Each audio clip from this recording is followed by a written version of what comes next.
August. Good evening, my brothers and sisters on the NFL Network.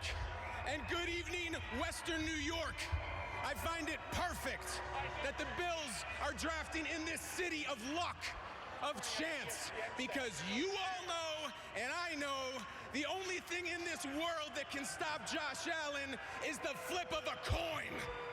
So Mafia, mount up! And every other fan base, listen up! Chiefs fans, Raiders fans, Bengals fans, in my hands, I hold the most important pick of this entire round, because this pick is the only pick who will win the Super Bowl in his rookie year. With the 89th pick of the 2022 NFL Draft, the Super Bowl 57 champion Buffalo Bills select my man, Terrel Bernard, linebacker, Baylor.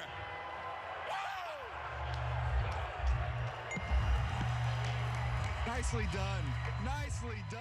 Oh my gosh, I have no words. I did not expect anything less coming from NFL Network's Kyle Brandt. What was he biting? What was chicken wing? With chicken wing, was a hot chicken wing. dog. It was definitely That a is chicken wing. Absolutely epic. I love the fire. I love the pizzazz. Already calling it the Super Bowl champs. That Terrel Bernard is going to win a Super Bowl in his rookie season. Well, we will see about that. We want to welcome you all back into Bills Draft Special presented by Caesars Sportsbook. Maddy Glab alongside Bills insider Chris Brown, and we're getting close to wrapping up a night 2 of the NFL Draft. The third round is coming to a close. We're at pick 92 right now. Just over 10 more left in evening number 2 of the 2022 NFL Draft. And your newest Buffalo Bill is linebacker Terrel Bernard out of Baylor. So Terrel Bernard, a linebacker, 6'1", 224. He played in 45 games at Baylor, totaled 320 tackles, 22.5 TFLs, 12 sacks, 3 interceptions, and 11 passes defense. He was the 2022 Sugar Bowl MVP. He totaled 20 tackles, 2 sacks, and a pass breakup in that Sugar Bowl game. Started in all 13 games in 2021.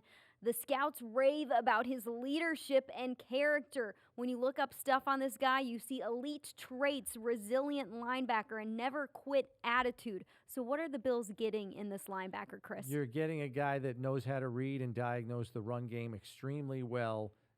This is a guy that just knifes through gaps and makes plays in the backfield. Had 12.5 tackles for loss last year. I mean, the guy is relatively quick. He's one of those fast flow linebackers.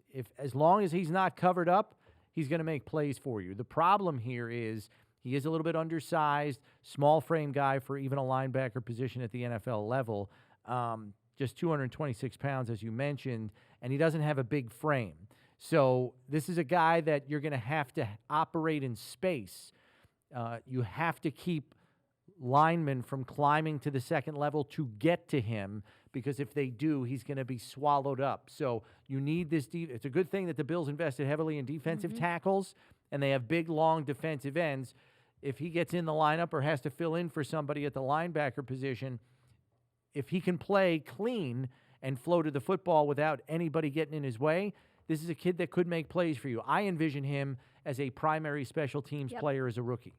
So linebacker, when you look at the Buffalo Bills roster, there is some depth at that linebacker position, but I liked what you said about how he can help in the run game. And when you look at the AFC East and the running backs in the AFC East, there are going to be times where the Buffalo Bills, we know they like to play mostly 2 sets with their 2 linebackers in their defensive sets that they play, playing in that nickel defense most of the time. But you like to bring in a 3rd linebacker there when you do have to stop the run, and maybe he will be able to help with that in different situations and scenarios. Yeah, we'd have to see what they'd want to do. Like, might he even be like a big nickel in a true run situation? If it's 2nd and 2 or something, does he come on the field as a specialty player and, fill a run role because they think they're running on 2nd and 2?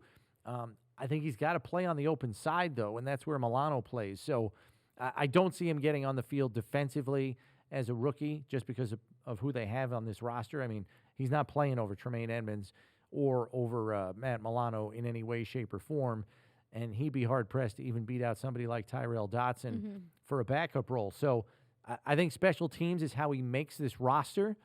And if you think about his work ethic, you hear everything. I mean, he had 2 different coaches at Baylor. And, I mean, Matt Just Rule. rave about him. Yeah, I mean, Matt Rule said he's a great football mind, speaking to his diagnosis skills to read and react. And then Dave Aranda, his current coach that he wrapped up his career with at Baylor, when I think of the heart, soul, and character of our team, I think of him.